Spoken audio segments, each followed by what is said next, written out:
Few people visit the westernmost part of Gujarat, and it's no surprise.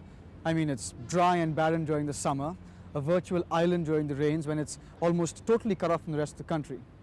So Koilpuri didn't quite know what to expect from it, except the fact that it had a lot of wild asses and nomads and tons of salt.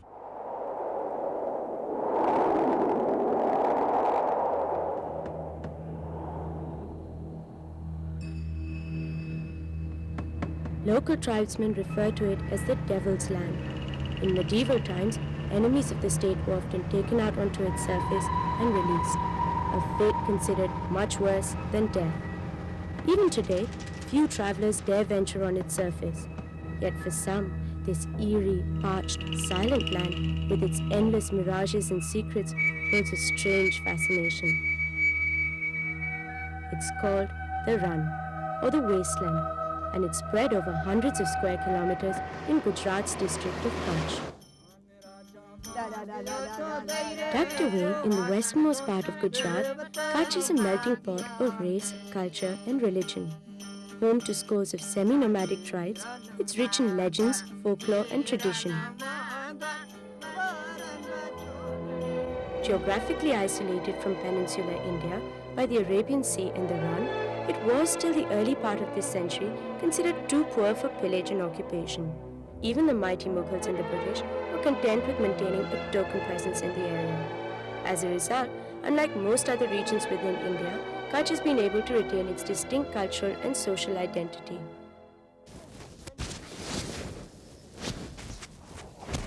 If you think I'm in a snowfield in the Himalayas, well, it's not your fault. It looks like snow.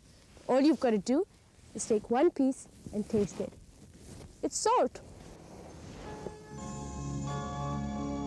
From the middle of March to early October, harsh winds blowing over the Arabian Sea force large quantities of seawater onto the surface of the Run, creating a vast saline lake that attracts scores of rare migratory birds.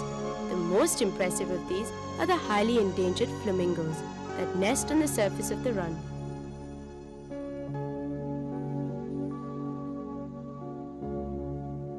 By November, the water begins to evaporate, leaving behind a thick coating of salt. In fact, this region accounts for more than a third of all the salt produced in India. Unfortunately, what's good for the salt industry isn't good for plant and animal life. Except for a few shrubs and grass, nothing else grows here, and only the hardiest of animals survive.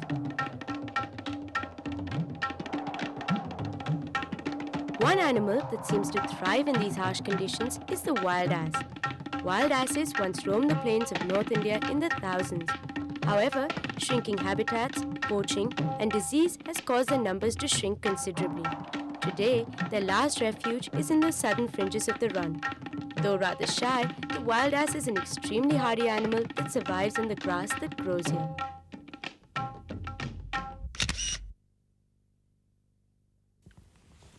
Wild asses usually live in herds up to 40 or 50 strong, led by a dominant male. As each young male comes of age, he fights with the dominant male for the leadership of the herd, often resulting in serious injuries to both, and the loser being forced out of the herd. When disturbed, this rather ungainly-looking animal is transformed into a sleek, fleet-footed racehorse that's capable of running at speeds in excess of an amazing 60 kilometers per hour.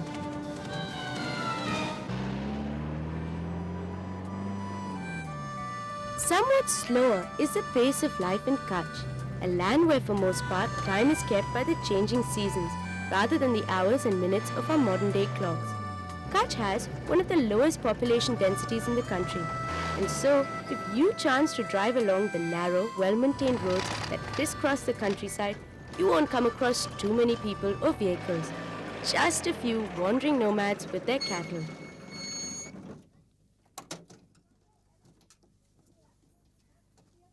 The largest of Kutch's nomadic tribes, and possibly the most fascinating, are the Rabaris. The Rabaris are easily identified by their curious dress code. The men, most of whom sport a turban, wear white, while the women, with their headcloths, open-back blouses, and elaborate silver jewelry, dress in black. When I drove into this little Rabari hamlet on the edge of the Run, I wasn't quite prepared for the welcome I received.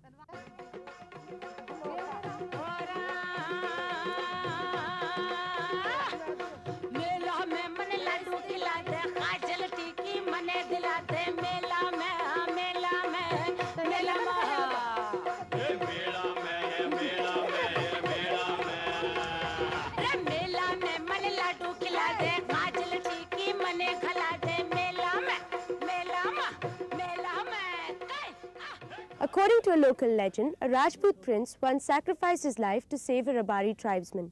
Ever since, as a mark of respect and to mourn the dead prince, Rabari women have been wearing black and the men white. Rabari women weave their clothes from the wool of the sheep they rear. Even in the summer months, with temperatures crossing 50 degrees Celsius, they seem quite at ease in their woolen clothing. ये ठंडाई છે ना तो आमा लागे गरम जिनी तड़का आवे ना गरम ना दी तिनी आटा लागे. The Rabaris are known for their fine embroidery.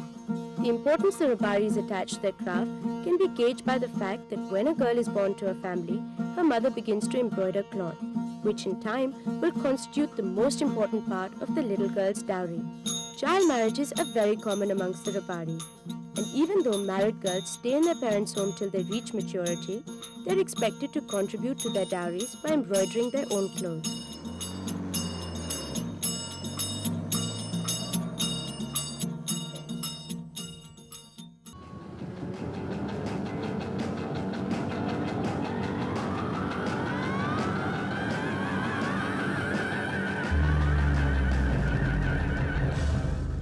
The run is every wannabe race car driver's dream track. Its flat, hard surface allows any vehicle driven here to be pushed to the limit. You don't have to be a motorsports enthusiast to have fun on the run. There's plenty to do and to experience in this incredible place. From safaris and camping trips to visits to ancient Harappan civilization sites, there's something for everyone. If you do decide to do this, then remember, a four-wheel drive is a must, as the surface of the run could be wet in parts, causing a normal vehicle to get bogged down. Also remember to take plenty of food, water and spares. The international border between India and Pakistan runs through the northern parts of the run, and this area is closely guarded by the Border Security Force. You should be alright, provided you do not attempt to sneak across or get too close to the border. And journeying over the surface of this incredible wasteland is truly an amazing, once-in-a-lifetime experience. Till a few decades ago, the run wasn't guarded by fierce-looking men with semi-automatic rifles. Yet, very few people dared venture onto its surface. Those that did usually had no other option. One such group of people were the Mutbas, a cattle-rearing tribe that migrated to Kutch from Arabia 300 years ago to escape persecution at the hands of a local sheikh. According to a legend, the Mutbas had crossed the run in the dead of the night, cloaked in white sheets to avoid detection. In Kutch, a benign Raja had given them protection. 300 years later, they're still here in Kutch, in a little village called Dhordo at the very edge of the run, the last village on the Indian side of the border with Pakistan.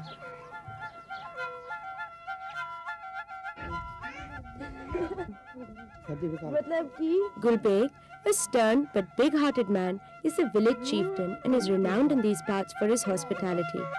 In fact, a number of guidebooks to this area refer to him by name. As a result, it's quite common to find foreign tourists in Bhuj asking bemused locals for directions to Gulbeg's village. True to his reputation, I was ushered into his little hut for tea.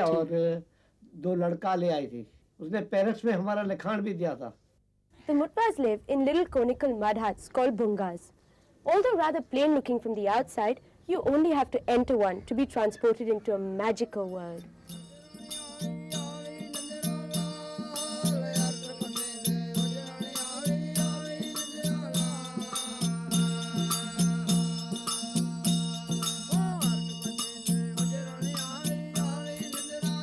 Like the Rabaris, the Mutbas too are excellent craftsmen.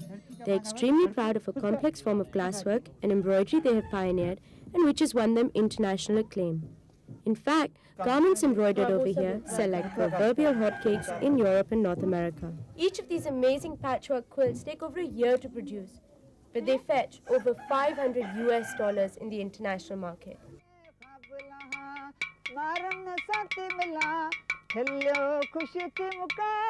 The Mutbas are bound together by marriage and kinship ties. In fact, everyone in the village is related to everyone else. in one way or the other. It's almost like one large family that's living together, sharing their joys and sorrows and clinging to old rituals and beliefs. As a result, there is an almost eerie serenity here that stems from a people at peace with themselves.